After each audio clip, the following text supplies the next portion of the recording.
ketika kita bilang, itu berubah, kita harus tahu kalau A nyatetnya gimana, terus kalau berubah ke B nyatetnya gimana gitu. Jadi benar-benar ternyata ini materinya nggak simpel. Tapi alhamdulillahnya di, level kita sekarang, perubahan sama kesalahan yang dibahas itu terbatas ya. Paling, terbatas di beberapa hal kayak misalnya catatan persediaan, pengakuan pendapatan, gitu aja ya. Nah, di hari Selasa teman-teman sudah dapat materi dari Pak Margono, ya kan? Kemudian di mungkin teman-teman dapat PPT yang sudah direvisi atau mungkin juga belum, ya. Karena di hari Selasa sore itu ada pembahasan di grup dosen. Selasa sore ya? Iya, Selasa sore. Nah, itu, teman-teman sudah dapat PPT yang versi penghitungan pajaknya ada 2 nggak? Versi penghitungan, apa namanya, pengakuan pendapatan PT Bromonya itu ada 2, slide 5 sama 6. Nah, kalau misalnya belum, yang udah ditambah sama slide 6 itu teman-teman bisa download di Drive ya, kayak biasa. Atau mungkin sudah dikasih sama Pak Margono juga ya, gitu. Sudah dijelasin kan ya ini masalah, apa namanya, perubahan metode pengakuan pendapatan di konstruksi jangka panjang, tuh.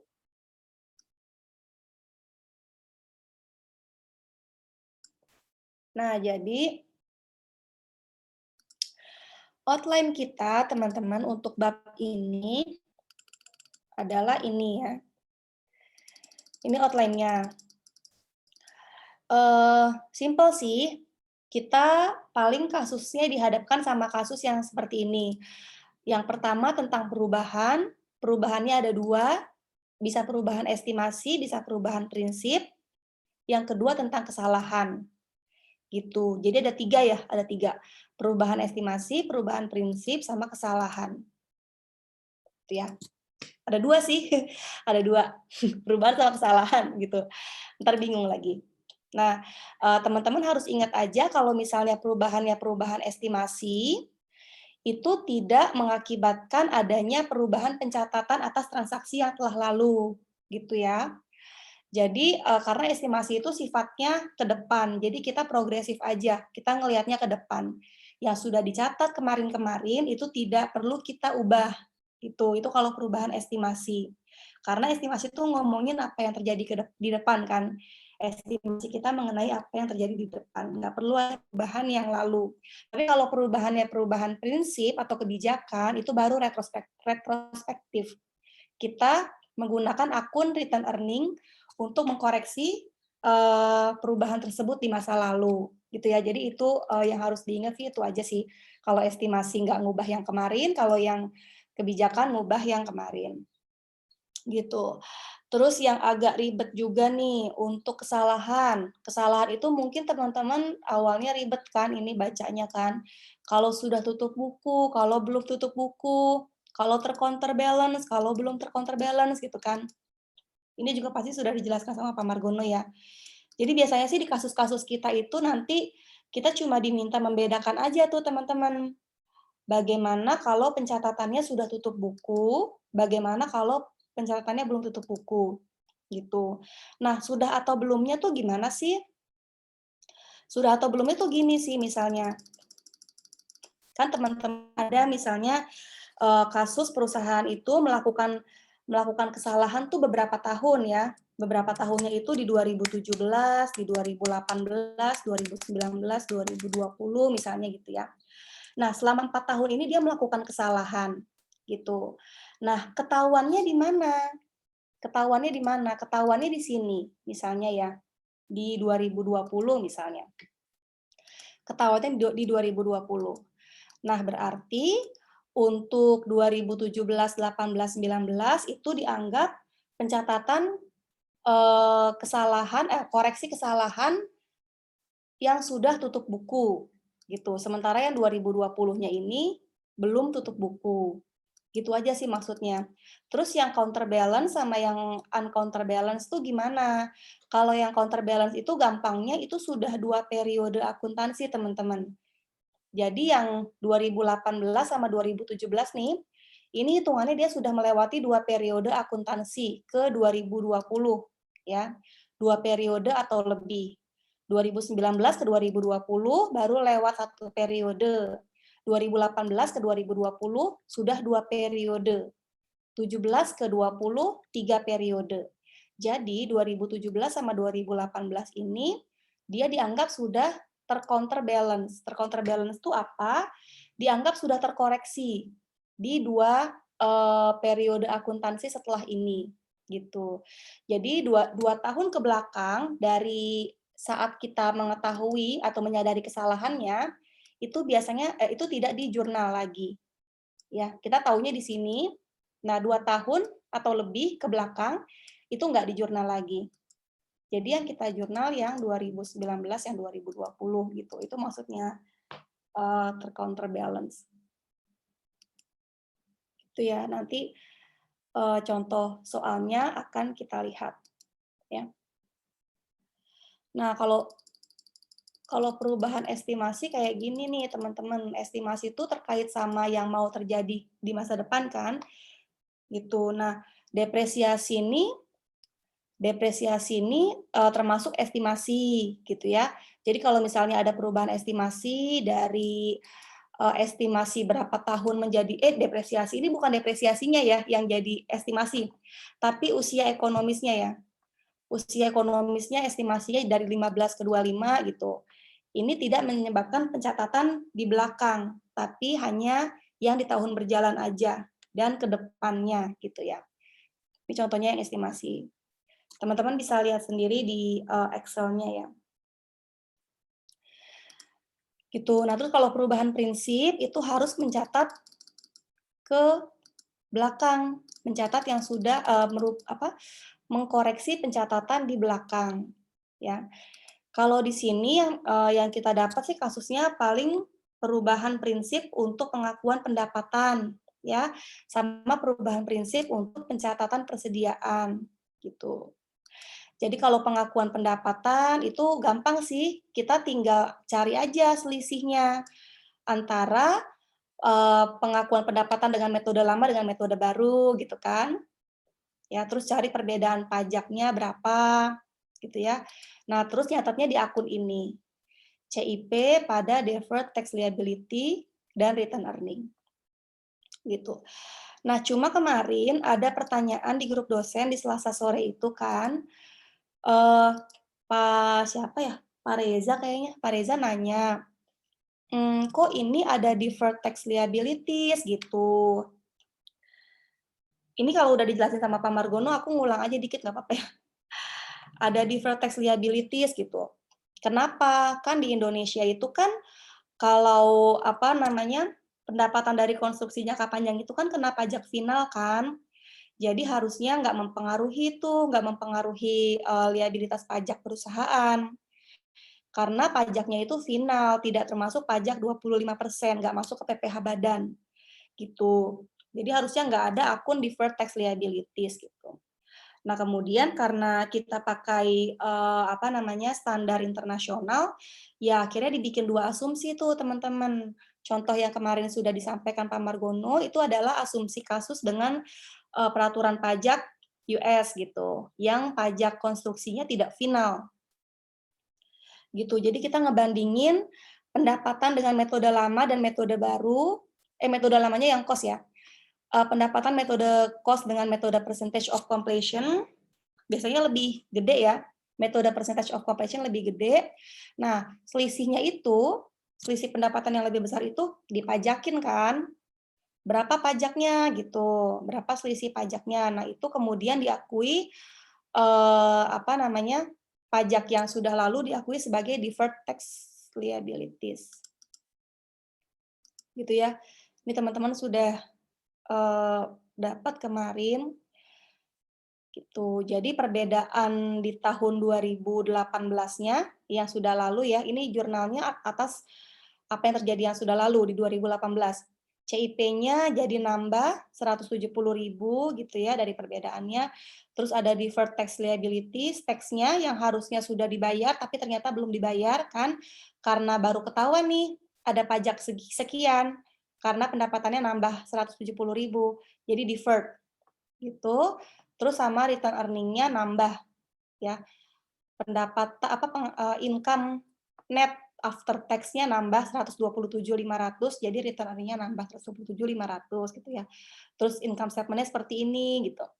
Nah, tapi terus karena diperkirakan kita juga harus tahu nih, gimana kalau menggunakan aturan pajak Indonesia, akhirnya dibuatlah PPT yang ini, di mana kita tidak melihat pajaknya teman-teman, cuma melihat perbedaan penghasilannya aja. Ya, dari 610 ke 780 ada kenaikan kenaikan pendapatan 170.000 penghasilan kayak orang pribadi ya, pendapatan 170.000. Nah, ini dicatat sebagai CIP sama langsung ke return earning, tidak dikurangi pajaknya gitu, karena pajaknya dianggap final. Itu doang sih bedanya ya. Sama di income statement-nya juga ada perbedaan sih. Ya, jadi bedanya cuma di sini memperhitungkan pajak, kalau pakai kasusnya US, karena pajaknya dianggap masuk pajak badan, mempengaruhi pendapatan di akhir tahun, kalau pakai kasus Indonesia, tidak. Ya. Nah, yang mana yang akan kita pakai nanti di ujian, kita pakai yang ini aja, yang US aja ya. Gitu, kita pakai yang US aja, sesuai dengan contoh di literatur. Yang penting teman-teman tahu kalau di Indonesia, kasus di Indonesia seperti ini gitu. Tapi sekali lagi aku nggak ngunci jawaban juga ya.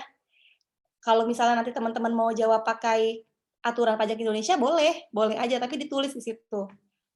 Aku pakai aturan pajak Indonesia, Bu gitu. Kalau nggak ditulis nanti aku kira teman-teman lupa nih, lupa sama urusan pajak. Ditulis aja aku pakai aturan pajak Indonesia, pajaknya final, Bu. Jadi nggak aku masukin ke sini karena pajaknya final di luar ini gitu. Gitu aja deh. Itu kalau perubahan kebijakan pengakuan pendapatan ya. Terus perubahan kebijakan persediaan juga gampang. Teman-teman bandingin aja gimana cara pencatatan yang lama pakai average dengan pencatatan yang baru. Bedanya berapa? Nah, bedanya itu tinggal dicatat pada inventory dan return earning. Kalau misalnya inventory-nya ternyata lebih besar berdasarkan metode FIFO, metode yang baru, jadi inventory-nya nambah gitu. Kreditnya return earning. Kalau kebalikannya inventory-nya ternyata lebih kecil ya tinggal dibalik aja. Return earning pada inventory. Tapi harus teman-teman lihat di sini yang dimasukin ke jurnal adalah periode yang telah lalu ya. Periode yang telah lalu. Gitu. Oh, berarti aku tadi salah deh ngomongnya deh. Berarti aku tadi di sini harusnya kalau 2020-nya belum selesai gitu ya, 2019-nya itu dicatat, 2020-nya belum selesai nih, belum tutup buku. 2019-nya itu dicatat di 2020 sebagai belum tutup buku gitu ya. Walaupun 2019 kan pasti udah selesai nih, tapi dicatat di 2020 kategori belum tutup buku ya, seperti contoh-contoh soal ini. Jadi ini penilaian persediaannya berubah, kita catat perubahan inventory di tahun-tahun sebelumnya teman-teman, tahun 2018, 2019. Catatnya di 2020. Kategorinya belum tutup buku gitu. Tapi yang dicatat hanya yang telah lalu 2018, 2019. Yang 2020-nya enggak. 2020 itu bukan masuk ke ini ya, ke koreksi atas perubahan, bukan. Ini mah mempengaruhinya nanti biasa aja karena dia masih di periode berjalan ya. Jadi kalau misalnya di 2020 nih, dia belum tutup buku kan, perubahan 2018-2019-nya kita catat inventory pada return earning, melibatkan return earning ya. Yang 2020-nya ya biasa aja, jadi inventory-nya nambah atau berkurang gitu. Biasa aja, nanti dia ngurangin atau nambah COGS ya. Pasangan inventory kan COGS. Itu ya. Nah, kita masuk ke contoh soal ya, ke kasus ya. KIESO 222. Keso 222 ini tentang Botticelli SPA, ya. Nah, dia ini sudah 4 tahun beroperasi ceritanya nih teman-teman, 2019, 2020, 2021, 2022. Nah, income-nya dia sekian, ya. Tapi di sini ada catatan nih, dia income di tahun 2019 ini sudah dia tambahin 10.000 gitu. Karena ada perubahan dari tarif penentuan bad debt-nya dia. Ya, di sini dibilangin nih, di awal tahun 2020 Botticelli itu mengubah estimasinya untuk penerimaan untuk beban piutang tak tertagih ya, piutang bad debt-nya itu. Awalnya dia mengestimasikan bad debt expense-nya itu 2% dari receivable. Tapi terus di awal tahun 2020 dia ubah jadi 1% gitu. Akhirnya dia bilang di 2019 itu karena ada perubahan gitu kan, berarti harusnya bad debt expense-nya itu berkurang 10.000 ya. Berarti katakanlah ini bad debt expense-nya itu dicatat 20.000 nih di tahun 2019 nih. Dia nyatet 20.000, 2% kan, ternyata berubah jadi 1%.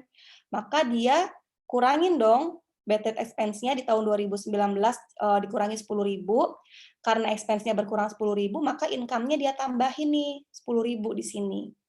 Berarti pembukuannya dia income 2019 itu hanya 130.000 ya, tapi dia tambahin 10.000 dari sini. Itu yang pertama dia bilang.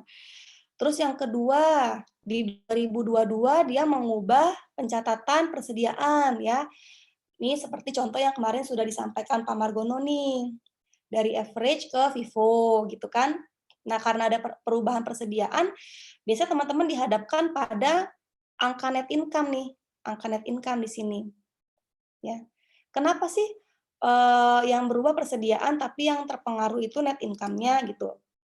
Karena persediaan itu menentukan COGS. COGS menentukan net income. Nih, kenapa setiap perubahan persediaan itu teman-teman yang dikasih tahu angka net income-nya ya? Karena ending inventory itu ya kan menentukan berapa COGS perusahaan ya. Beginning inventory tambah purchase kan jadi goods available for sale kan. Nah, buat kita tahu berapa COGS kita kan harus mengurangkannya dengan ending inventory kan. Dapatlah COGS. Kalau udah dapat COGS, kita bisa nyari income. Nah, oleh karena itu ending inventory ini mempengaruhi income. Sehingga setiap perubahan dari metode pencatatan inventory itu akan merubah income perusahaan gitu ya. Nih dia merubah metode catatan inventorinya, income-nya berubah, itu yang kedua.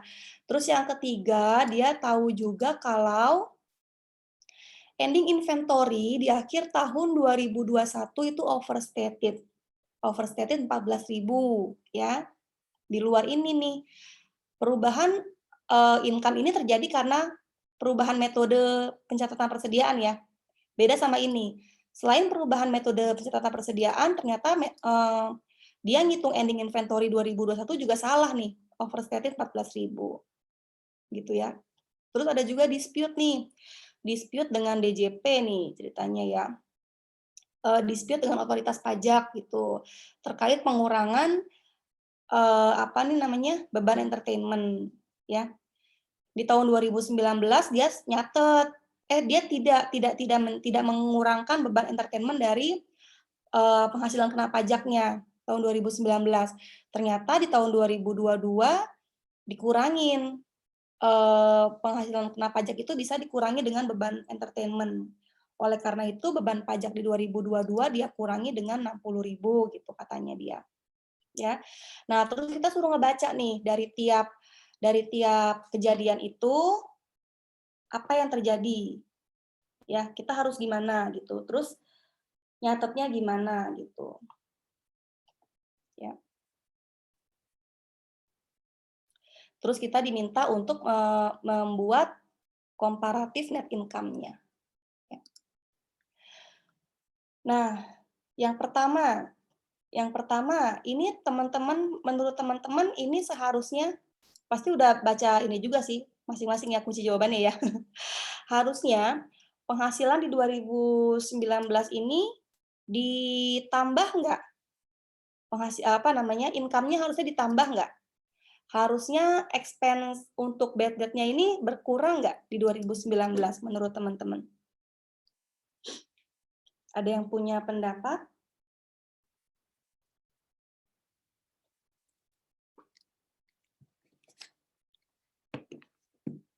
Gimana? Tadi kan kita ngomongin ada estimasi ya, ada 3 tadi kan, ada 3 tadi aku bilang, 3 atau 2 tadi aku ragu kan. Ada perubahan estimasi, perubahan prinsip, sama kesalahan. Nah, ini termasuk yang mana nih? Ya, kalau dia mengubah estimasi bad debt expense-nya dari 2% ke 1% itu termasuk estimasi, perubahan kebijakan atau kesalahan dia? Estimasi. Bu. Oke. Nah, estimasi itu hanya mempengaruhi pencatatan saat ini dan ke depannya. Gitu ya, teman-teman ya. Yang udah lewat itu biarin aja gitu. Jadi harusnya bad debt expense 2019 seharusnya tidak dikurangi 10.000 gitu. Ya. Jadi dia memperkirakan bad debt expense-nya itu menjadi 1% ya buat tahun ketika berubah aja. Jadi mulai tahun 2020 aja bad debt expense-nya itu dibikin 1% dari receivable. Kalau 2019-nya sudah terlanjur 2%, ya udah, nggak apa-apa gitu. Karena kan ini ngomongin estimasi. Jangan diubah. Jangan bad debt expense-nya 2019 diubah juga menjadi 1%. Sehingga berkurang 10.000. Sehingga dia nambahin income 10.000. Itu salah ya. Jadi harusnya income-nya ini tidak ditambah 10.000. Ya. Itu untuk yang pertama nih. Tidak seharusnya dikurangi 10.000 bad debt expense-nya. Jadi income-nya seharusnya tidak nambah 10.000. Nah, yang kedua, kalau yang kedua gimana nih gitu kan? Kalau yang kedua apa nih? Perubahan estimasi, perubahan kebijakan atau kesalahan? Jadi ini kita disuruh ngebaca dulu nih, ini termasuk apa? Kebijakan ya, Bu. Kebijakan, betul ya. Ini dia ngubah kebijakan catatan inventory. Jadi kebijakan itu contohnya perubahan kebijakan catat pendapatan dari cost recovery ke percentage of completion dan perubahan kebijakan catat persediaan ya, pendapatan dan persediaan. Gitu. Jadi ini termasuk perubahan. Oleh karena itu, maka kita harus bersikap retrospektif ya. Kita harus catat yang belakang-belakangnya harus kita koreksi. Ya, jadi kan dia kan merubah kebijakannya di 2022 nih. 2019, 20, 21 itu harus dikoreksi semua. Nah, ini masuknya ini teman-teman, masuknya nanti kategori belum bukan itu mah kesalahannya. Salah-salah. Nah, terus nomor 3-nya. Auditor menemukan nih bahwa company overstated ending inventory. Nah, kalau ada kata-kata overstated itu berarti kesalahan ya. Jadi yang pertama perubahan estimasi, kedua perubahan kebijakan, yang ketiga kesalahan. Gitu ya. Yang ketiga kesalahan. Nah, yang kesalahan pertama ini harus diperbaiki nggak nih? Ya, jelas ya. Overstated ending inventory itu mempengaruhi COGS. COGS mempengaruhi income, harus diperbaiki. Nah, kalau yang kedua gimana? Yang B ini. Nah, yang B ini dia sudah melakukan dengan benar nih, teman-teman ya. Jadi di 2019 entertainment expense tidak boleh dikurangi dari penghasilan kena pajak. Dia sudah melakukan itu ya. 2022 boleh dikurangi expense-nya. Nah, dia melakukan itu ya. Dia mengurangi tax expense di 2022 aja sebesar 60.000 ceritanya nih. Ceritanya 60.000. 2019, 20, 21 dia tidak apa namanya? Sebentar.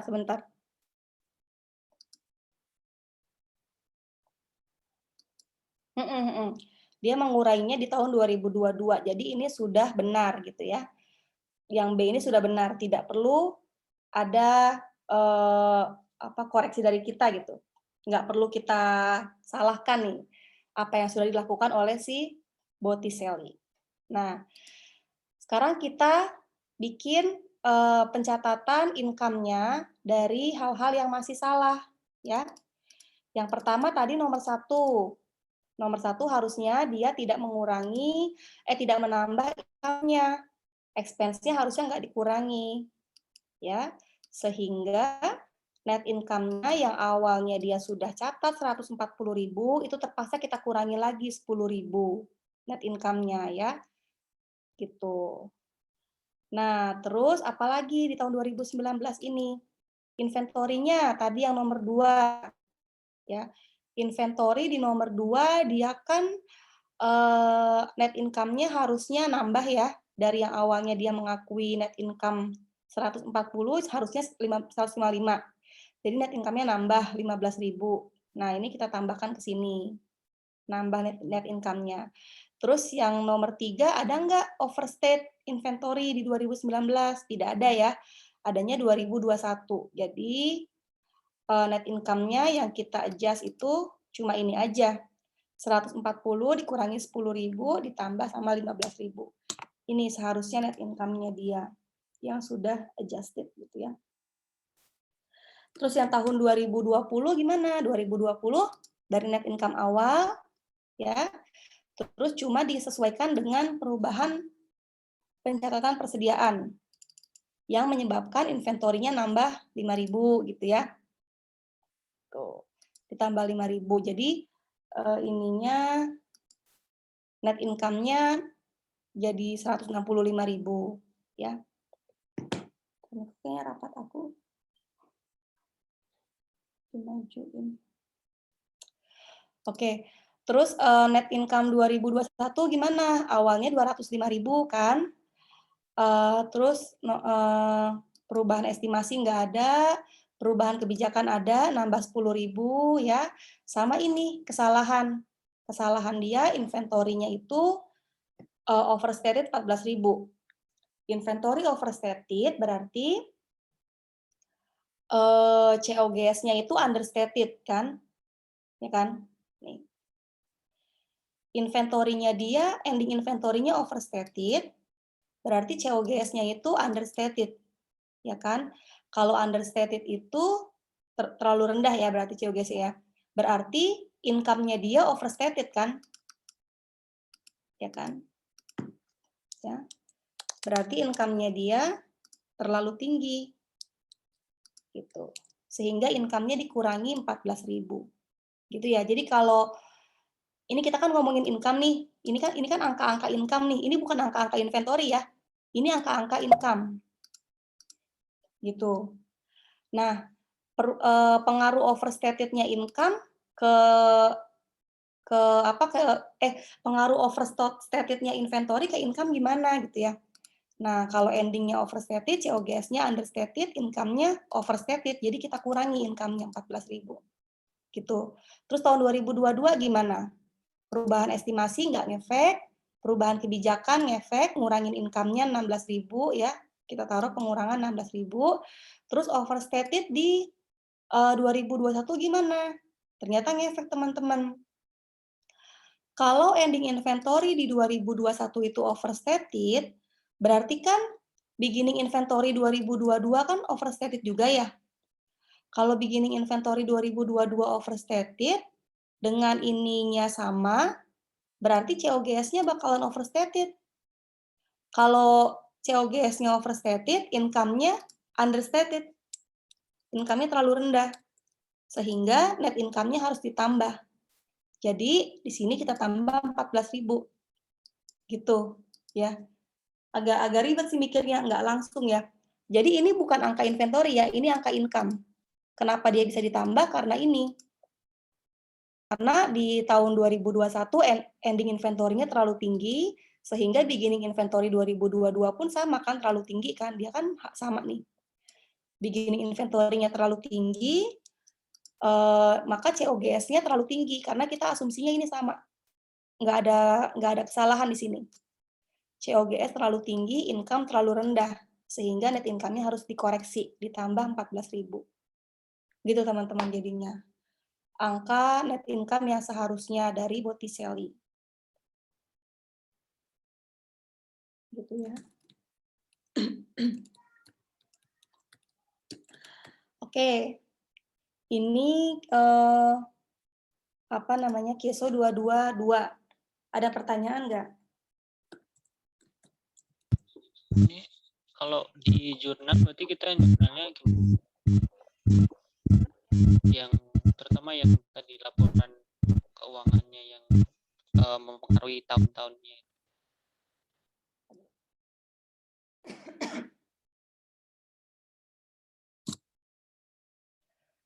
Oke, yang mana tadi? Yang ini ya. Yang ini ya. Nah, jurnal-jurnalnya itu nanti adanya di setiap kejadian, Andi ya. Jadi dari perubahan estimasi itu nanti ada jurnalnya, ya. Tapi kan kita tadi sudah sepakat ya kalau perubahan estimasi ini tidak mengubah apapun, ya, kecuali penghitungan bad debt expense di tahun berjalan dan tahun-tahun setelahnya ya menjadi berubah dari 2% ke 1% gitu kan. Tapi kan nggak ada perubahan apapun yang sudah berlalu. Jadi ini no entries ya, ini nggak ada jurnal nih. Tapi kan tiba-tiba ada kesalahan ya karena dia sudah mencatat duluan 140.000. Harusnya kan tidak sebanyak itu. Ya tinggal kita koreksi aja ya. Dari yang awalnya apa namanya? Bad debt expense-nya itu sudah diakui 10.000 sudah berkurang 10.000 ya, berarti nambah lagi 10.000. Jadi kita nambah lagi bad debt expense-nya 10.000, terus kita koreksinya pada return earning. Ya, jadi semuanya tuh merubah return earning gitu. Nah, terus yang kedua juga sama, perubahan pencatatan persediaan itu sama seperti ini. Ya, persediaannya berubah kan dari average ke FIFO gitu kan. Jadi total perbedaannya berapa gitu. Tapi tidak termasuk tahun berjalan ya. Jadi tidak termasuk ini kan dia merubah apa namanya? Mencatatnya itu kan di tahun 2022 ya. Tahun 2022-nya ini nggak termasuk. Yang kita cek itu adalah tahun 2019 sampai 2021. Ya, seperti ini. Gitu. Perbedaannya berapa nih di net income-nya? Nih, di net income-nya berapa ya? Dari yang awalnya pakai metode average, net income-nya dapat sekian selama 2 tahun, ya, menjadi metode FIFO, net income-nya dapat sekian, jadi perbedaan laba sekian, nah itu kita jurnal. Kalau di kasusnya Kieso ini berarti kan net income-nya, jadi nggak kita gabungin ya, antara 3 kejadian ini nggak kita gabungin. Kalau di sini kan digabungin semua nih, ini estimasi, ini kebijakan, ini kesalahan. Kalau kita satu-satu di sini. Jadi kalau untuk yang kebijakan itu berarti net income awalnya, net income average-nya kan berarti berapa nih? 140.000 ditambah 160.000 ditambah 205.000 ya. Tahun berjalan nggak ikut. Sementara net income, kalau tahun berjalan bisa terkoreksi sendiri di tahun tersebut ya, kan belum dilaporin. Net income FIFO-nya, FIFO, aduh, lama sekali. 155.000 tambah 165.000 tambah 215.000 ya. Nah, selisihnya berapa?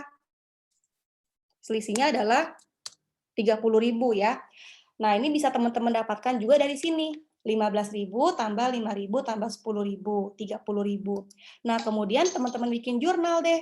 Jadi kan ini harusnya kan net income-nya naik ya. Seperti contoh ini nih. Ini kan net income-nya kan naik nih dari 255 ke 220 ke 225. Net income-nya naik 5.000 ya. Nah, teman-teman bikin jurnalnya, yang dinaikkan adalah inventory-nya.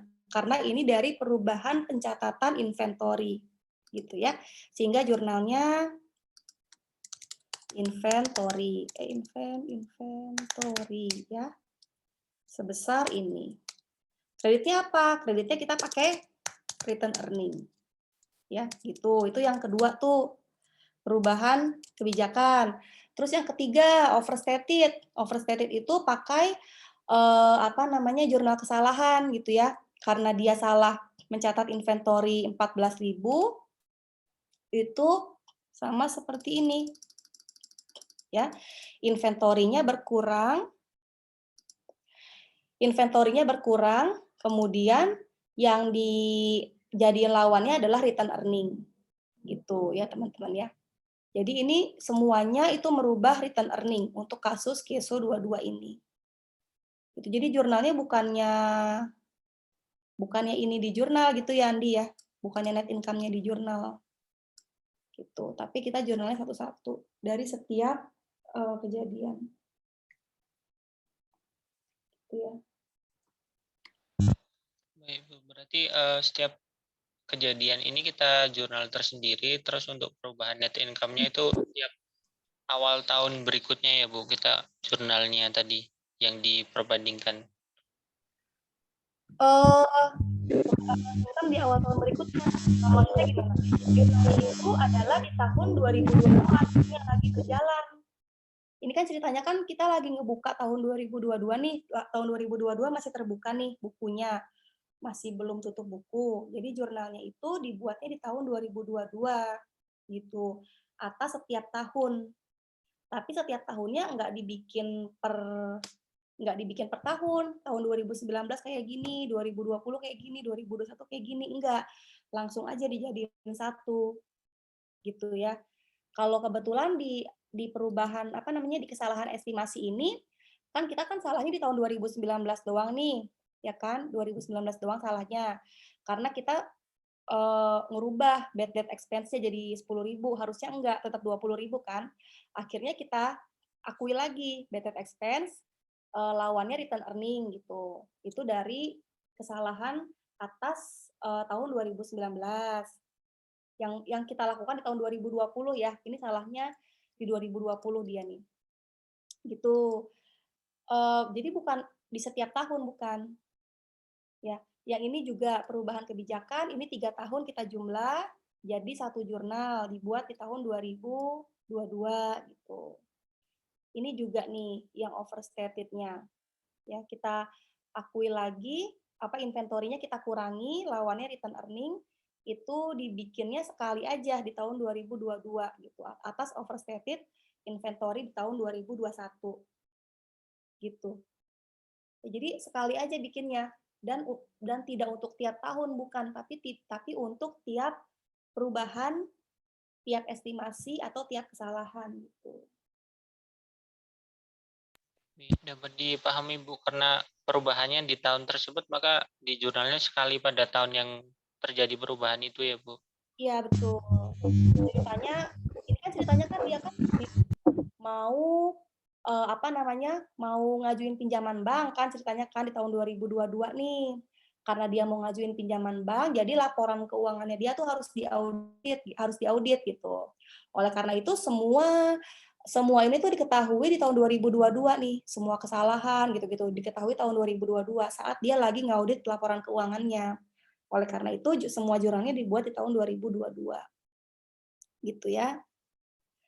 Nah, dipahami. Terima kasih banyak, Bu. Sama-sama. Nah, teman-teman, sekarang ada contoh soal lagi nih. Soal apa nih namanya?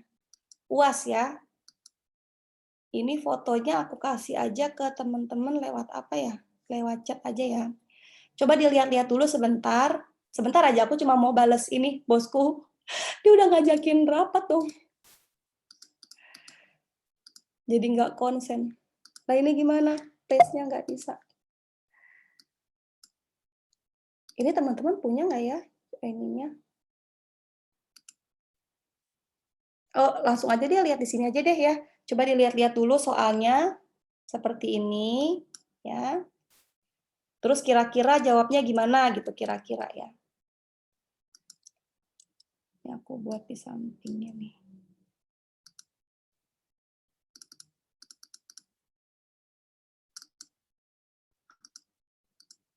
Ini soal apa namanya? Soal UAS tahun 2019-2020. Ya. Model-model gini aja sih soalnya.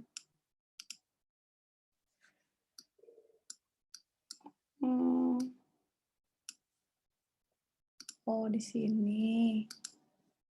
Ya Allah.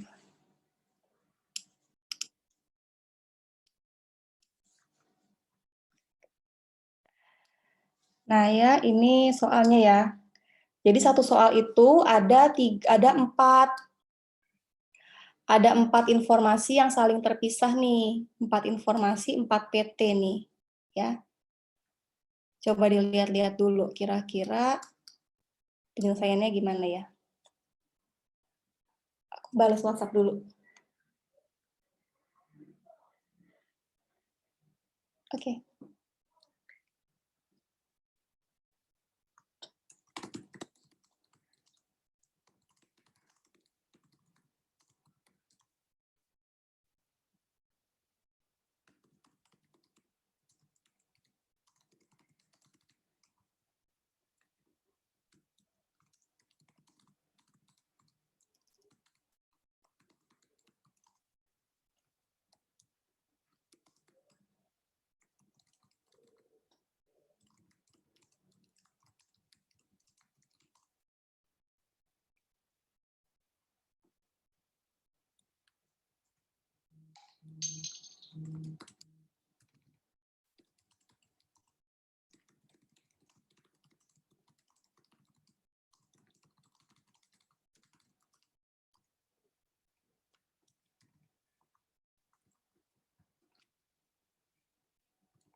Oke. Sudah dibalas. Aduh, jadi eselon 3 aku tuh nggak tahu kalau aku ngajar, aku izinnya ke eselon 4 gitu. Jadi kan aku kan sering kan tiba-tiba aku mau rapat atau apa gitu kan. Karena eselon 3 aku nggak tahu, jadi aku diajak-ajakin aja rapat. Gitu. Tapi karena ini udah telanjur ngajar ya gimana, jadi aku ngalahin si ibu. Gitu. Jadi aku bilang deh, "Bu, aku ngajar," gitu. Ya. Soalnya agak susah kalau apa namanya, pegawai izin ngajar itu agak susah. Pasti banyak jadwal yang bentrok. Jadi biasanya tuh nggak dikasih izin gitu maksudnya. Tergantung pimpinannya sih. Silakan kata Bu. Ya udah, makasih Bu. Terima kasih Bu. Oke, ntar aku gabung 15.30. Soalnya dimajuin gitu rapatnya. Nah, gini ya teman-teman ya. Ini kita ada beberapa kasus nih, beberapa PT ya. Nomor pertama ya. Jadi ceritanya kasus-kasus ini estimasi, kebijakan, kesalahan ini tuh terjadi di tahun lalu gitu ya ceritanya ya. Tapi kita mencatatnya itu semua nih di tahun 2020 nih ceritanya. Jadi walaupun PT-nya beda-beda, ini ceritanya catatnya di tahun 2020 ya. 2020 belum tutup buku. Sebenarnya nggak usah terkecoh ya teman-teman dengan apa namanya, dengan kata-kata sudah tutup buku atau belum tutup buku gitu. Kemarin aku nggak tahu Pak Margono jelasinnya gimana. Tapi kalau yang aku bahas sama teman-teman sih, eee, tutup buku sama belum tutup buku itu sama-sama kita melakukan penyesuaiannya itu di akun laba ditahan. Jadi baik sudah tutup buku, belum tutup buku gitu ya, ya ujung-ujungnya laba ditahan yang kita oprek. Ya mau gimana lagi kan, soalnya kan periode tahun kesalahan tersebut terjadi kan sudah lewat ya. Jadi kita kan tidak bisa melakukan kesalahan pada akun-akun yang, akun-akun laba rugi di tahun tersebut gitu. Gitu ya ceritanya ya. Eee, nih, kalau belum tutup buku, itu kan masih bisa dikoreksi kan, ke akun ke jurnal koreksi laba rugi kan ceritanya kan. Tapi kan ini kan tahun tersebut telah selesai, ya jadi mau nggak mau kita koreksinya ke return earning, gitu. Ya, gimana sih jelasinnya aku takutnya aku takutnya malah mengacaukan pandangan teman-teman. Sorry ya. Jadi gini, untuk kesalahan di tahun lalu, ya, kesalahan 2019 ya, kesalahan 2019 yang dibetulkan di tahun 2020, itu kan 2000 yang kita lihat tutup buku atau belumnya kan 2020 ya. 2020 itu sudah tutup buku, belum tutup buku. Belum tutup buku, itu ke return earning, gitu kan. Terus kalau misalnya 2020-nya sudah tutup buku, sama return earning juga. Gitu kan. Jadi nggak usah ribet sama kata-kata tutup buku, sudah tutup buku atau belum tutup buku. Karena kita ujung-ujungnya pasti ke return earning. Gitu maksud aku. Mudah-mudahan bisa dimengerti ya. Nah, yang perlu teman-teman lihat cuma ini aja, dia sudah lewat 2 periode atau belum. Kalau misalnya lewat 2 periode, dia anggapannya sudah tercounterbalance, sudah ada penyesuaian di periode setelahnya, ya. Jadi 2 periode itu kan tadi kan di 2018 ya. Ini tidak perlu ada koreksi lagi karena sudah ada penyesuaian di tahun 2019, asumsinya seperti itu. Dia dikatakan sudah tercounterbalance ya. Kan di 2019 kita pasti ngakuin kesalahan juga nih. Nah, kesalahan di 2018 sudah tercounterbalance di sini. Nah, ini kita bisa lihat di sini nanti contoh soalnya, di soal nomor 2 ya. Soal nomor 1 dulu. PT Teman Sejati tanggal 1 Januari 2017 itu membeli mesin sekian-sekian ya. Terus estimasi masa manfaatnya sekian, itu ya, depresiasinya sekian. Nah, ternyata dia ada perubahan ya, perubahan nilai estimasi nih. Dari yang awalnya masa manfaatnya 4 tahun menjadi 7 tahun, ya kan? Terus nilai residu awalnya 30 juta, ya, menjadi tidak ada nilai residu, gitu. Terus nilai barang yang awalnya 300 juta, dia renovasi di tengah-tengah sehingga nilai barangnya nambah 50 juta, gitu ya. Nah, ini gimana? Ini termasuk estimasi. Jadi dia tidak merubah yang kemarin, dia tidak merubah yang lalu. Coba kita hitung yang telah lalu gimana ya.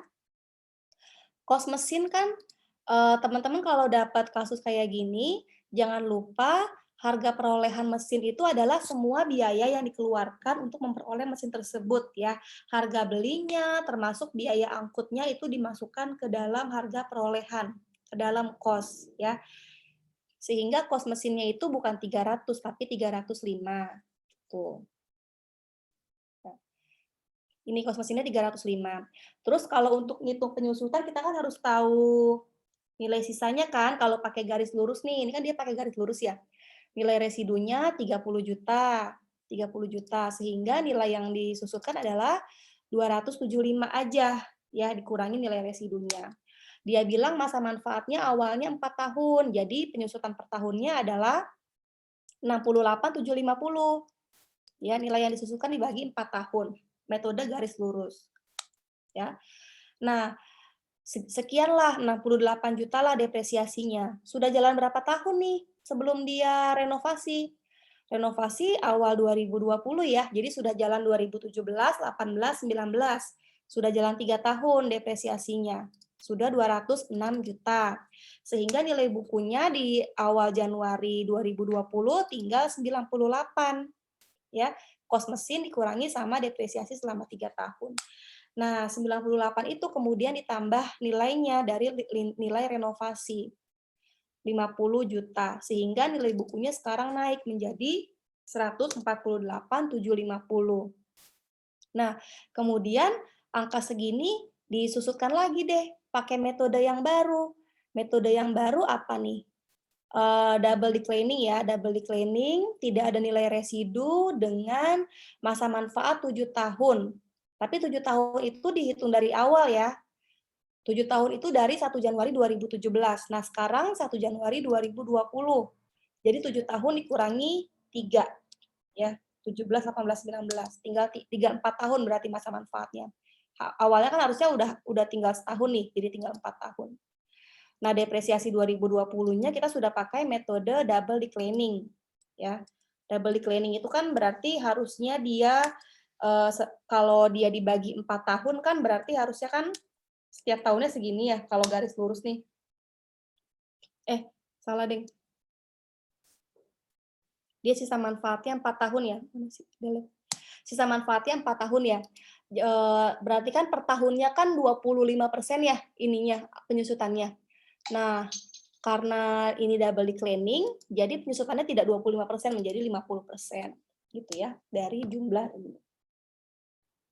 Harusnya per tahunnya dia kan ini 37.187 ya kalau pakai garis lurus ya. Tapi karena double declining ya kita tinggal kali 2 aja di double. Kali 2. Oke. Ya, jadi 74. Nah, kita catat deh depresiasinya di tahun 2020, depreciation expense pada akumulatif sebesar sekian. Yang sudah berlalu gimana? Nggak diapa-apain ya, karena ini estimasi. Gitu. Gampang kan kalau perubahan apa? Estimasi penyusutan gitu doang. Ya. Nah, terus yang kedua, kesalahan pencatatan persediaan nih. Gitu. Ada yang mau ini nggak? Memaparkan kira-kira. Ya, persediaannya ini ada yang dicatat terlalu tinggi, ada yang terlalu rendah. Gitu. Nah, sekali lagi teman-teman ya, kalau untuk persediaan itu kita ngelihat angkanya itu 24 juta ini jangan kita lihat sebagai angkanya si persediaan. Ya, 18 juta ini jangan kita lihat sebagai angkanya persediaan, tapi kita lihat sebagai angkanya net income gitu. Karena kita di sini ngerubah net income kan yang penting kan net income ya, pengakuan net income-nya ya. Itu kan yang jadi fokus utamanya tuh di sini itu pengakuan net income-nya. Jadi gini, ketika teman-teman nemu soal kayak gini, kita nemu kesalahannya di tahun 2020 gitu ya, atas persediaan yang salah dicatat 2018, 19, 20. Nah, 2018 ini nih sudah termasuk ini teman-teman, sudah termasuk counterbalance, dia sudah sudah 2 periode ya, 2 periode atau lebih sehingga kita nggak apa-apain nih, kita tidak melakukan pencatatan atas unrestricted inventory di 2018. Yang kita lakukan koreksi kesalahan atas overstated inventory di 2019 dan understated inventory di 2020 gitu ya. Cuma 2 itu yang kita catat. Nah, cara nyatetnya gimana? Kita mikirnya gini, jadinya persediaan akhir tahun 2019 kan terlalu tinggi ya. Berarti kalau misalnya inventory-nya itu over, berarti COGS-nya kan understated ya. Ini ending inventory ya. Dia bilang ending inventory-nya dia banyak gitu. Ending inventory saya banyak. Berarti yang terjual cuma sedikit kan? COGS-nya kan yang terjual cuma sedikit kan? Gitu. Kalau COGS cuma sedikit yang terjual dengan dengan uang yang dia dapat, COGS-nya cuma sedikit, berarti kan untungnya dia banyak tuh. Nah, income-nya dia menjadi overstated gitu. Dia bilang ending inventory-nya dia banyak. Oh, berarti yang terjual cuma sedikit dong. Padahal kita dapatnya uang segini gitu. Ini aku kameranya nyala kan ya? Oh iya nyala. Nyala, Bu. Ya. Padahal kita dapatnya uang segini gitu. Berarti kita labanya banyak nih gitu. Nah, itu berarti income-nya dia overstated. Nah, karena income-nya overstated, maka kita mengurangi return earning ya. Jadi return earning kita kurangi sebesar 18 juta. Lawannya apa? Lawannya COGS. Jadi COGS nih kayak buat nampung gitu. Ya. gitu. Jangan teman-teman berpikir, eee bentar, oh iya bener deh, iya kayak gitu ya. Jadi, yang dilihat tuh inventory-nya, income-nya. 2020 juga begitu, 2020 sama ya, tapi karena 2020 ini masih tahun berjalan, gitu ya, jadi dia tidak mengkoreksi return earning, yang dia ubah langsung aja. Inventory-nya kan dia bilang dicatat terlalu rendah ya, 26 juta. Ya udah, ditambahin aja inventory-nya 26 juta, gitu. Lawannya COGS, yang buat nampungnya COGS, ya. Sehingga, eee, jurnal untuk, apa namanya nih, untuk understated di tahun 2020 adalah inventory pada COGS, gitu ya. Jadi yang dilihat itu adalah return earning sama inventory-nya. COGS ini buat nampung doang. Kalau teman-teman ngelihat COGS-nya bakalan bingung nih, persediaannya terlalu tinggi, 18 juta, berarti COGS-nya kan under ya kan? Ya, yang 2019 ini nih, persediaan terlalu tinggi, persediaan over, COGS under, berarti COGS harus ditambah dong 18 juta gitu kan. Nambah COGS kan di ini nih, di debit gitu, di debit, ya kan ya? Nah, jadi aneh di situ. Jadi teman-teman ngelihatnya dari sisi income, ya, dari sisi income-nya gitu. Udah cuma ini doang teman-teman. Jurnalnya cuma 2 ini, tahun 2019, tahun 2020. Kalau mau dijadiin satu ya kayak gini aja, jadiin satu. Izin, Bu. Iya gimana? Itu ending inventory 2000 tahun berapa sih tadi, Bu? Boleh lihat soalnya nggak, Bu? Boleh, Bang. 2000 nih. Itu ending inventory tahun 2019 kan nanti jadi beginning inventory 2020, Bu. Nggak ngaruh ke ininya, Bu. Yang 2020 ya, Bu. Oh, iya. Nah, begini, kan misalkan dia kan 2020 itu kan kita tadi pakai ini aja deh. Nih ya. Gue copy dulu ke sini.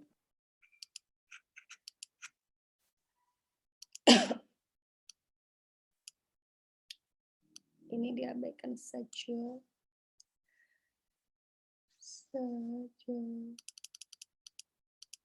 Oke ya. Jadi kan tadi kan ini 2000, jadi ini dihapus. 2019, 2020 gitu ya. Nah, ending inventory-nya dia kan terlalu tinggi ya. Ending inventory-nya dia terlalu tinggi di sini. COGS-nya dia menjadi terlalu rendah, income-nya dia menjadi terlalu tinggi kan, sehingga return earning-nya dikurangi. Nah, kemudian ini kan ending inventory yang terlalu tinggi di sini kan menyebabkan beginning inventory 2020 terlalu tinggi ya. Cuma kita di sini dikasih tahu angka lain. Jadi dia juga sudah menghitung ending inventory di tahun 2020. Udah ada fakta bahwa ending inventory 2020 tuh understated. Nah, di sini udah ada fakta bahwa dia understated, beda sama kasus yang tadi ya. Nih, sehingga ini sudah masing-masing tahun aja kita lihat karena dia sudah tahu kalau di sini itu terlalu tinggi ending inventory-nya di 2019 dan di tahun 2020 terlalu rendah gitu. Jadi yang kita lihat itu langsung ending inventory-nya. Ya Kelvin ya. Tadi Kelvin yang nanya ya. Jadi langsung aja ending inventory setiap tahun itu kita lihat kalau dia terlalu tinggi berarti income-nya harus dikurangin, kalau terlalu rendah berarti income-nya harus ditambah gitu. Income-nya harus ditambah. Ini berarti ini masih tahun berjalan ya? Masih tahun berjalan berarti langsung dikoreksi aja inventory-nya. Gitu ya. Karena kita sudah ada fakta lain yang dimiliki oleh si perusahaan, yaitu ending inventory di 2020 gitu. Jadi kita nggak lihat. Berarti ending inventory 2020 tuh udah memperhitungkan beginning inventory-nya ya, Bu? Sudah, betul. Sudah. Jadi kita kan ngitungnya kan di akhir sini kan. Jadi angka ini yang kita lihat gitu. Ngapain gitu ngelihat lagi beginning inventory 2020 gitu kan. Karena kan kita sudah punya ending inventory 2020 ya. Jadi ini yang kita lihat. Gitu. Ini juga Terima kasih, Bu. sama-sama. Soal ini juga ada di UAS 2018. Karena memang untuk materi teman-teman itu ya sekitaran ini sih, sekitaran kesalahan nyatat persediaan, ya ini kesalahan ya. Ada juga perubahan nyatat persediaan, yang contohnya tadi Kieso tuh. Kalau ini perubahan kebijakan, gitu ya. Seputar itu sih. Izin Bu, Ya boleh. Pipin gimana Pipin? saya masih bingung kan itu kan 2018 sama 2019 kan udah tercounterbalance. Tapi kenapa yang 2019 itu tetap dikoreksi ya Bu? Nah, itu betul.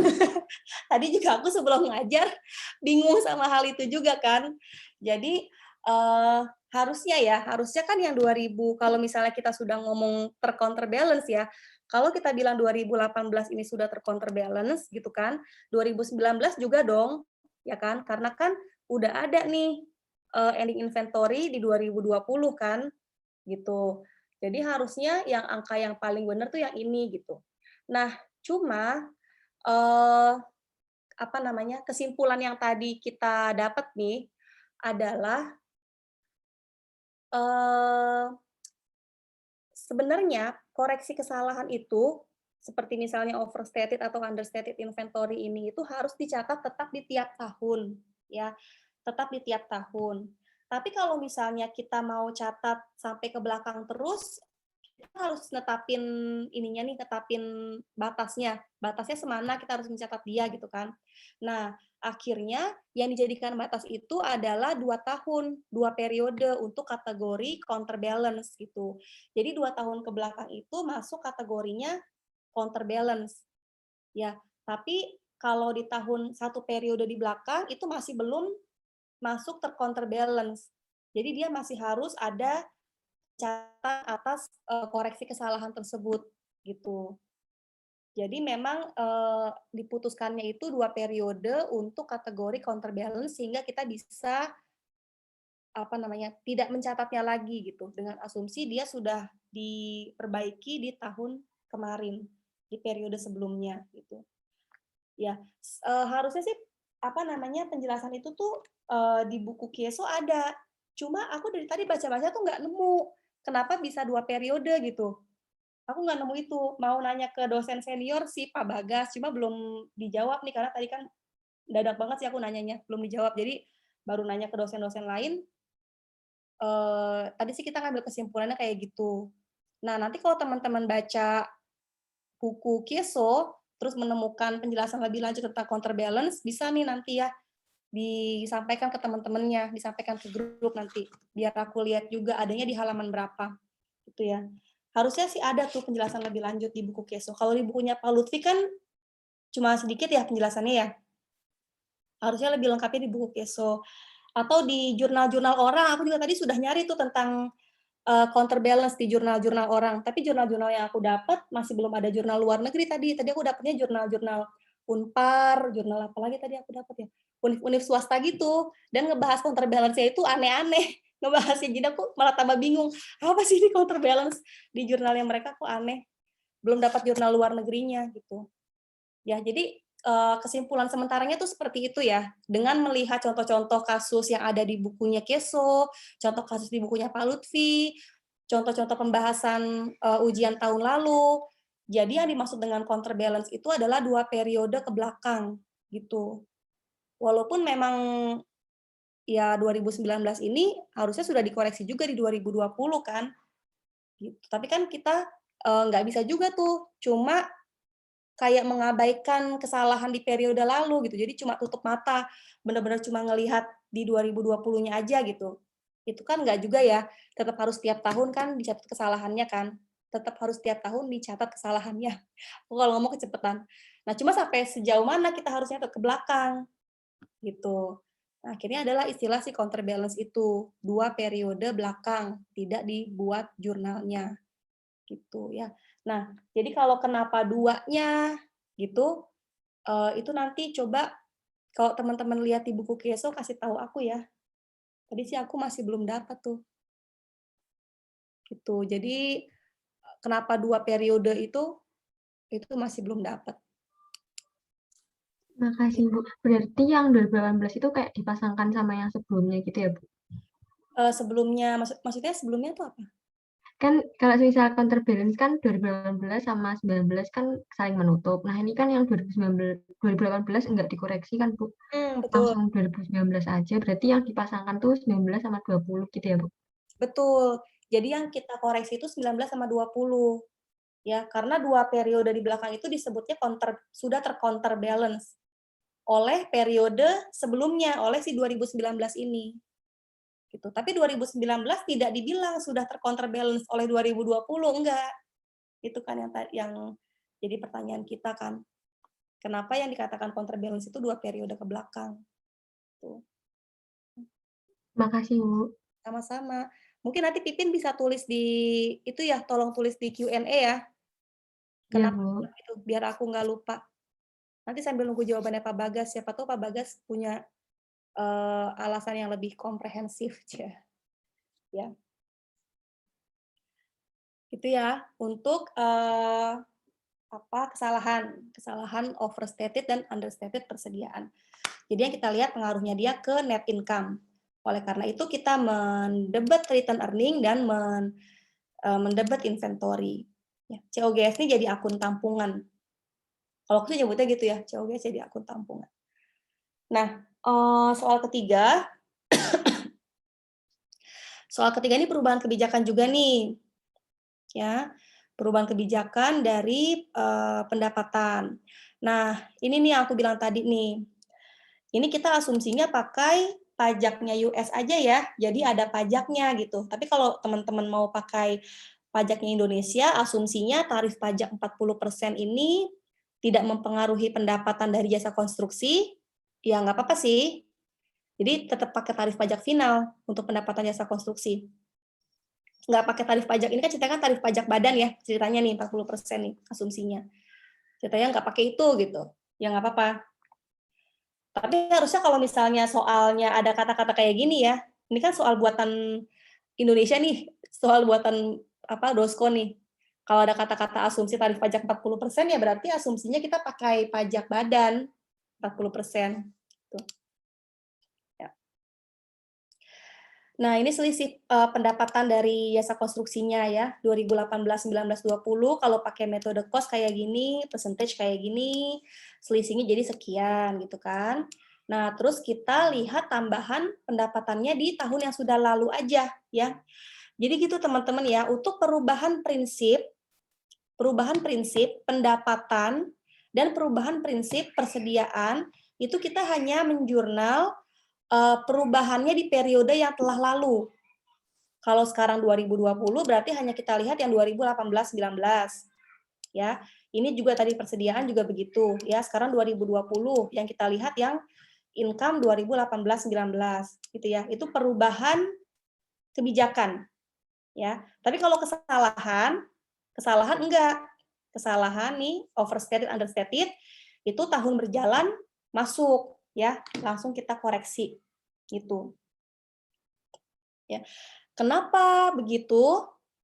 Karena kan kalau kita perubahan kebijakan, baik perubahan kebijakan pendapatan maupun perubahan kebijakan persediaan itu kan ngefeknya kan ke income ya, tadi kan aku bilang ya, ngefeknya ke income. Nah, income di tahun berjalan kan masih bisa berubah, masih disesuaikan kan, masih disesuaikan terus sampai 31 Desember kan sampai dia tutup buku kan. Tapi kan kalau income yang sudah diketok palu kan periode sebelumnya. Jadi income periode sebelumnya lah yang kita sesuaikan di sini. Di akun return earning ya.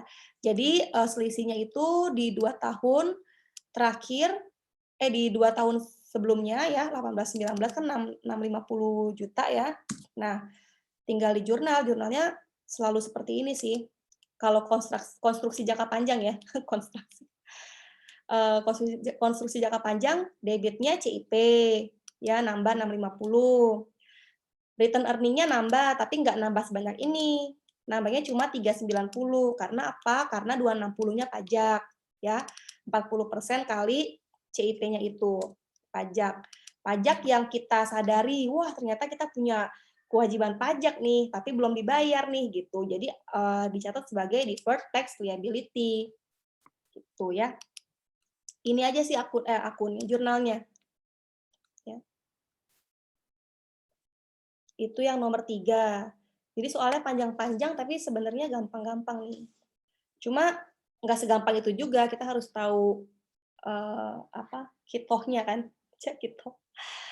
Nah, terus ini kesalahan lagi nih. Aku tuh sebel kalau kesalahan tuh ribet. Pada akhir tahun 2020, auditor menemukan kesalahan ya. Ini kan akhir 2020 ya. Dia kesalahan sejak 1 Januari 2018 sampai akhir tahun 2020 belum mencatat transaksi terkait premi. Ya. Preminya itu dibayar untuk masa 1 Januari 2018 sampai 30 Juni 2020. Ya. Berarti berapa tahun tuh? 18, 19, 2020 setengah. 2,5 tahun ya. 2,5 tahun. Preminya 35 juta, udah dibayar tunai. Oke. Nah, gimana nyatetnya? Dia kan belum mencatat apapun ya, dia bilang ya. Belum mencatat transaksi. Waduh, padahal udah dibayar 1 Januari ya. Berarti buru-buru nih kita catat ya di sini ya. Nyatet prepaid insurance kan. Ya, prepaid insurance dulu pada cash kita catat pengurangan 35 juta ya. Tapi kan sudah berjalan nih prepaid insurance-nya ya. Sudah berjalan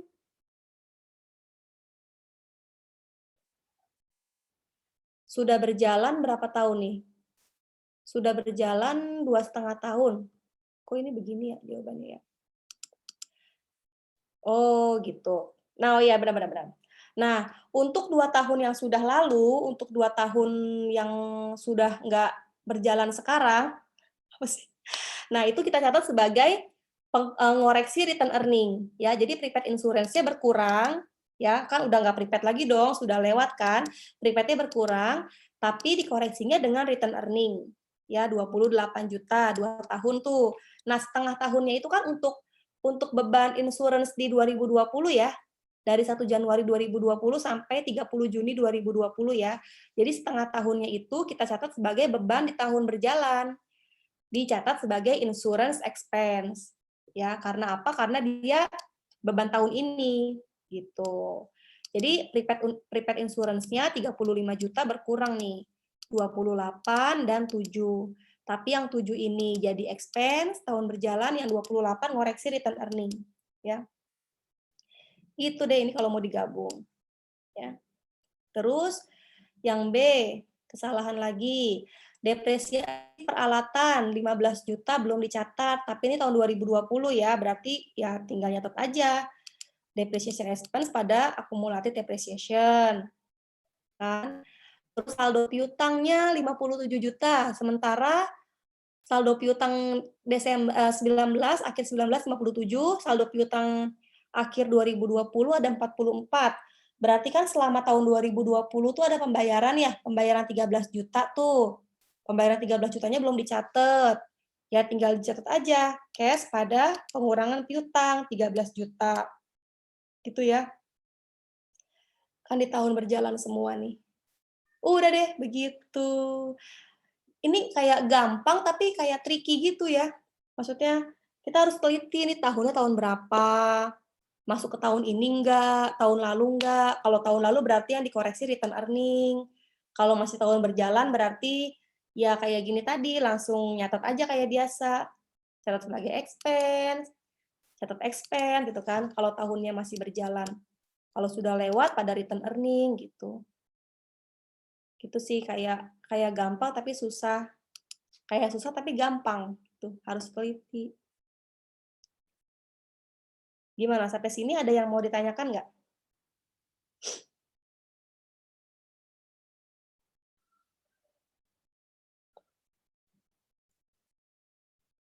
Izin bertanya, Bu. Ya, boleh. Terkait itu tuh mungkin karena 2019-nya apa belum tutup buku ya, Bu. Kalau udah tutup buku kan udah ditutup ke rekening earning semua, jadi udah ke counterbalance. Tapi kan di situ 2019-nya belum, kita masih bisa ngoreksi tahun sebelumnya. Anggapannya tahun 2019 itu belum berakhir, belum contribute gitu atau gimana, Bu? Oh, jadi kalau menurut Andi ini karena 2019 belum berakhir gitu ya? Iya, masih belum ditutup, buku kan belum buat di income-nya belum ditutup ke RE kan, Bu. Jadi belum counterbalance, makanya ada penyesuaian itu. Tapi kan sudah buku nih tahun 2019-nya. Kalau udah ditutup buku kan berarti udah ditutup ke RE, Bu. Tapi itu kan belum ditutup ke RE, baru ngitung doang kayak gimana. Ya, mungkin juga sih. Mungkin juga sih, tebakannya karena itu juga ya. Cuma aku masih belum yakin juga. Bisa, mungkin juga sih tebakannya kayak gitu. Coba nanti aku pastiin lagi ya. Ini harus baca-baca lagi nih. Terima kasih banyak, Bu. Sama. Nanti coba Andi, kan nanti kan Titin nulis tuh di Q&A-nya. Ya, coba Andi tulis juga tuh yang tebakan Andi, dia belum ditutup PRE. Ntar aku tulis di sini biar aku ingat ya. Belum ditutup PRE, jadi masih. Iya.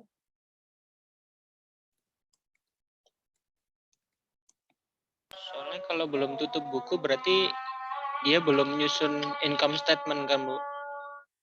Kalau yang 2019 udah 2020-nya.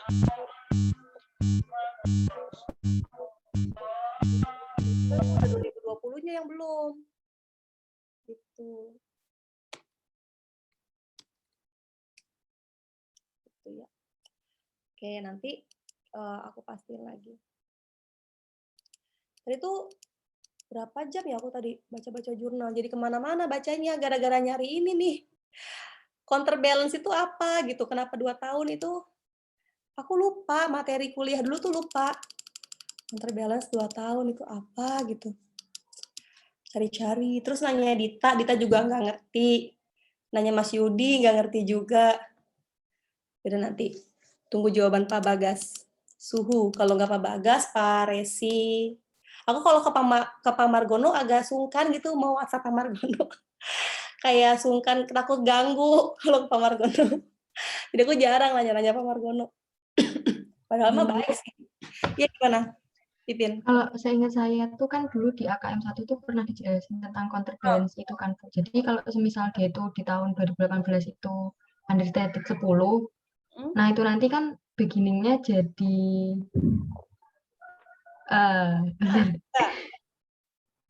understated 10 yang ending, berarti kan nanti ke bawah sampai ke beginning yang tahun berikutnya kan, Bu.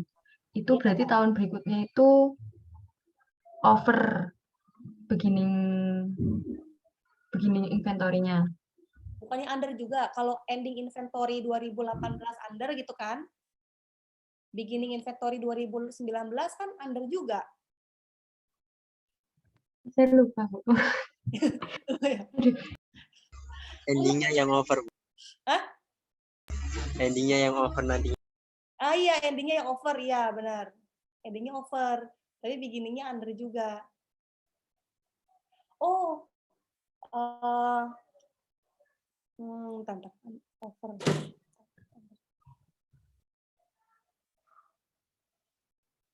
Tadi aku tiba-tiba dapat gambaran, tapi terus lupa lagi.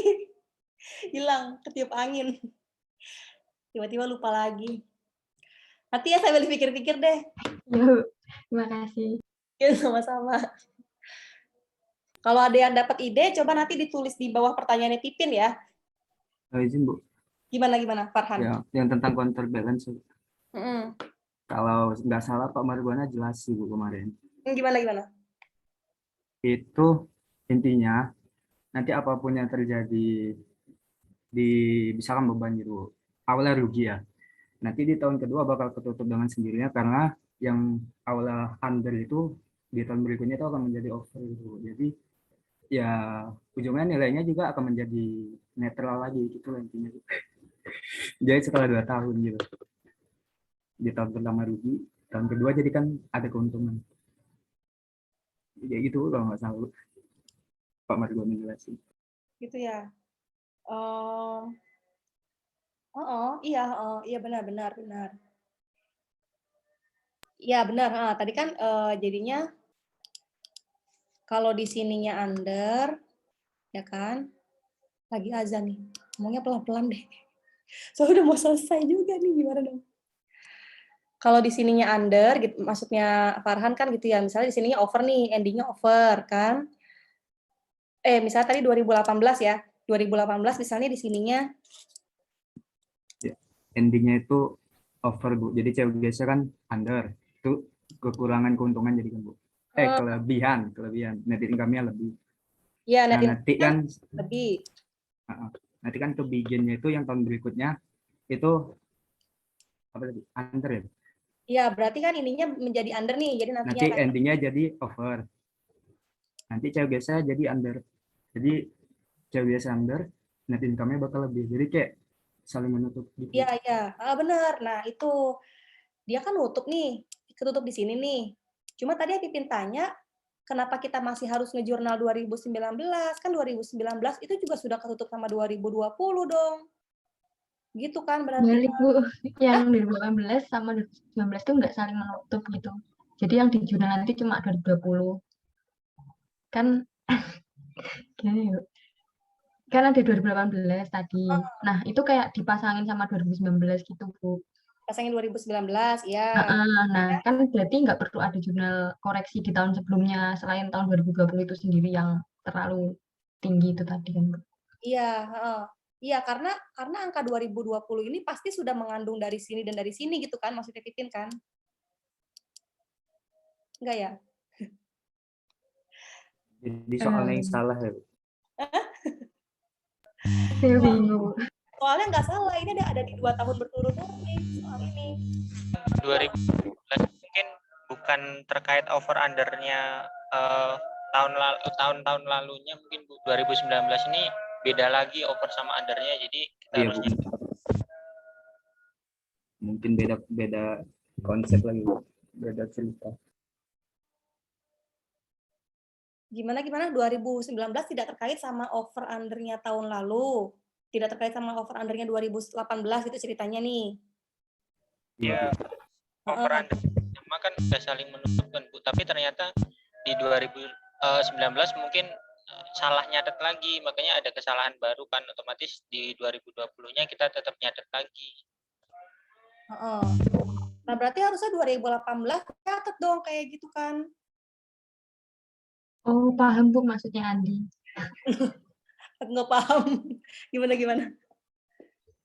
Kan 2018 itu kan 24 juta. Ternyata di 2019 itu kan harusnya tercounterbalance gitu kan, 24 juta juga. Jadi kayak dianggap udah selesai. Tapi ternyata ada salah catat tambahan yaitu 18 juta gitu.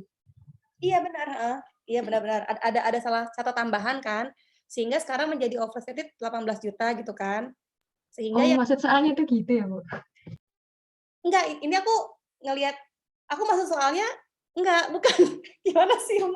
Aku ini berusaha menerjemahkan omongannya Andi sama Pipin tadi.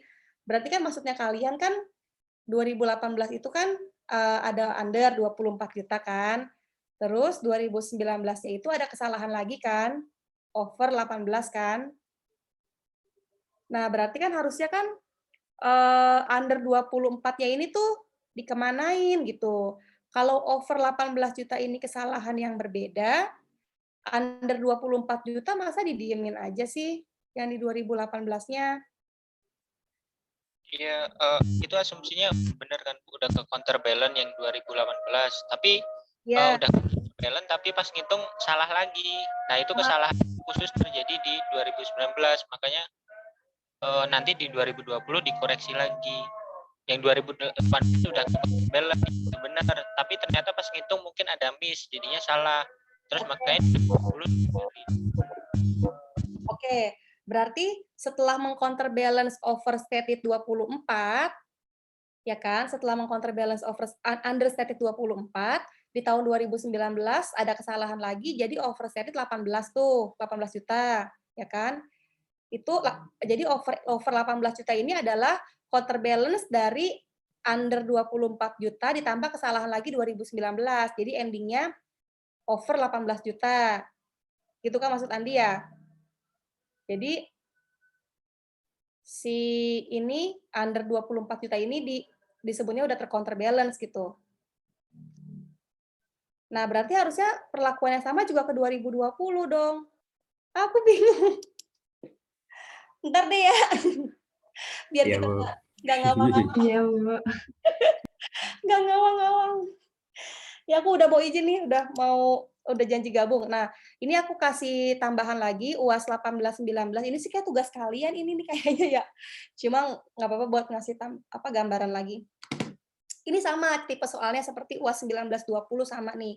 Ada mesin, perubahan, estimasi, taksiran ekonomis. Sama seperti ini ya. Oh enggak, ini bukan deh, ini salah. Ini salah nyatet. Awalnya dia nyatet mesin itu ke beban operasional. Kan padahal kan mesin harusnya dicatat ke equipment kan, supaya bisa ada penyusutan kan. Kalau ke beban kan nggak ada penyusutan. Jadi apa namanya? Untuk mengkoreksinya dia catat mesin kan sesuai cost-nya ya. Cost-nya tadi harga beli tambah biaya pengiriman ya. Terus nyatet expense jadinya expense-nya dia catat. Nah, terus beban operasional yang awalnya dia catat sebesar 75 juta, dia koreksi menjadi return earning. Gitu ya. Gitu. Nah, return earning-nya ini nggak cuma sekedar koreksi dari beban operasional yang sudah diakui, tapi koreksi juga dari depresiasi yang belum diakui, ya. Jadi di tahun berjalan nih dia ngakuin ada equipment 75 juta, terus ada depreciation expense, ya. Depreciation expense-nya itu sebesar cost-nya barang dikurangi dengan nilai residu dibagi dengan usia ekonomis gitu ya, kayak biasa ya. Terus akumulasi depreciation-nya, kalau ini kan tahun berjalan nih, depreciation expense-nya. Kalau akumulasi depreciation-nya itu selama 2 tahun. Gitu ya. Jadi gini nih, pencatatannya sebenarnya. Aku tuh sebenarnya karena otak aku lemah ya, jadi aku nggak suka nyatet ini digabung, jurnal digabung. Jadi dia nyatet equipment-nya dulu, 75 juta kan, ya, pada RE, ya kan? Sebenarnya awalnya gini nih. Awalnya gini kan, dia salah nyatet. Yang awalnya dia bilang beban operasional kan jadi equipment, beban operasionalnya jadi ngoreksinya pakai RE. Nah, terus udah gitu depreciation-nya tahun berjalan kan segini nih. Segini kan, ini tahun berjalan. Akumulatif depreciation-nya sama. Ya, ini tahun berjalan. Nah, tahun yang sudah lalu gimana? Tahun yang sudah lalu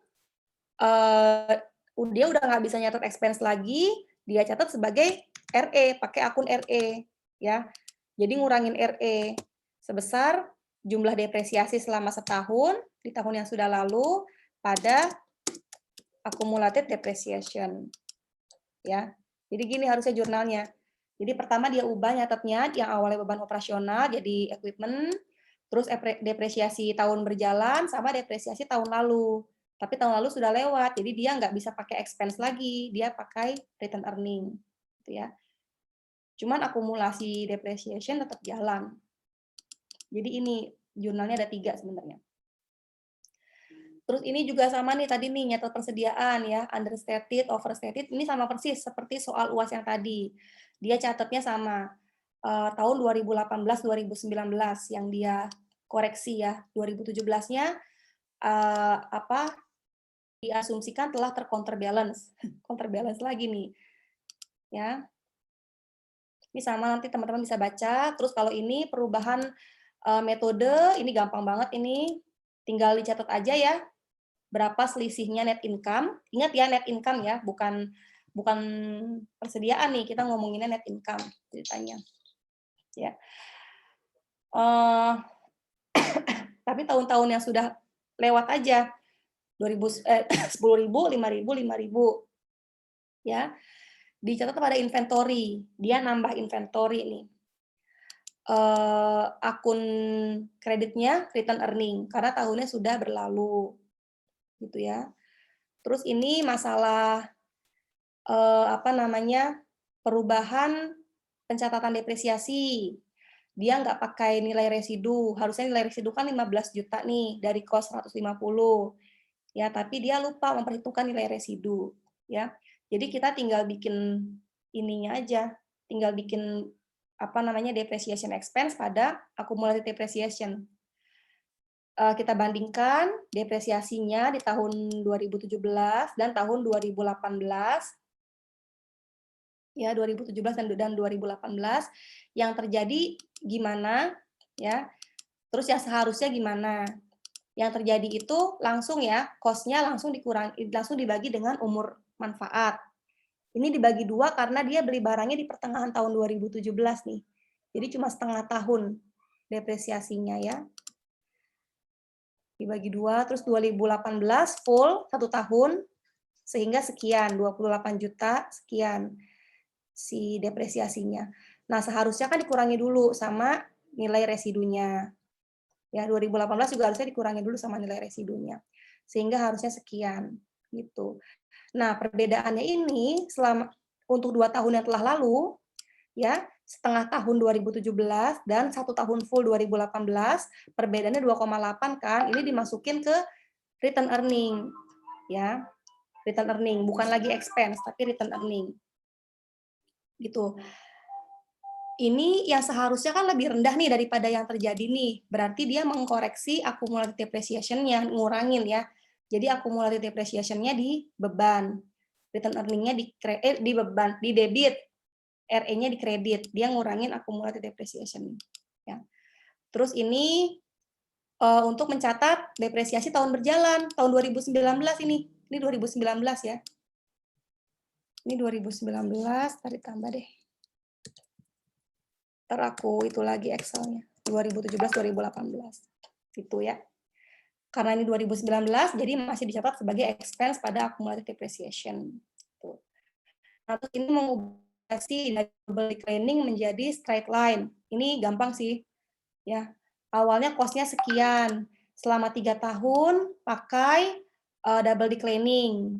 Ya. Terus kemudian di tahun keempat berubah menjadi straight line. Tinggal dicari aja berapa nilai bukunya berapa. Terus kalau pakai garis lurus harus dikurangi dulu kan dengan nilai residunya kan. Nilai buku di tahun itu 101 dikurangi nilai residu 10 juta, jadi tinggal 91 juta yang harus didepresiasi ya. Dibagi sisa masa manfaat, jadi depreciation expense per tahunnya 18.250. Gitu ya. Inilah depreciation expense-nya. Inilah jurnalnya di tahun 2019 gitu. Gitu teman-teman ya. Coba dibaca lagi, tolong dibaca lagi. Nanti yang nggak ngerti ditanyakan di WhatsApp atau di QA ya. Gitu. Oke, nanti aku ubah ini sama cari tentang counterbalance gitu ya. Oke teman-teman, aku izin pamit dulu ya untuk sesi ini. Sampai di sini dulu, sampai ketemu lagi Kamis depan. Ya aku koreksian tugas. Belum untuk tugasnya udah aku nilai itu bagus-bagus sih, nggak usah kalian perbaiki lagi deh. Cuman kalian nanti dapat jawaban yang benernya aja gitu ya untuk tugas individunya. Yang penting itu kan dapat jawaban yang benernya aja. Untuk nilainya sih udah bagus. Oke. Pamit dulu ya. Makasih atas kehadiran dan perhatian, atensi, dan partisipasi teman-teman semua. Semoga sehat selalu. Alhamdulillah. Kita lanjut lagi hari Kamis depan. Makasih ya teman-teman. Bye. Assalamualaikum. Waalaikumsalam warahmatullahi wabarakatuh. Terima kasih banyak. Terima kasih, Bu. Ya. Kerjain kuisnya ya. Iya, Bu. Ya, aku end meeting.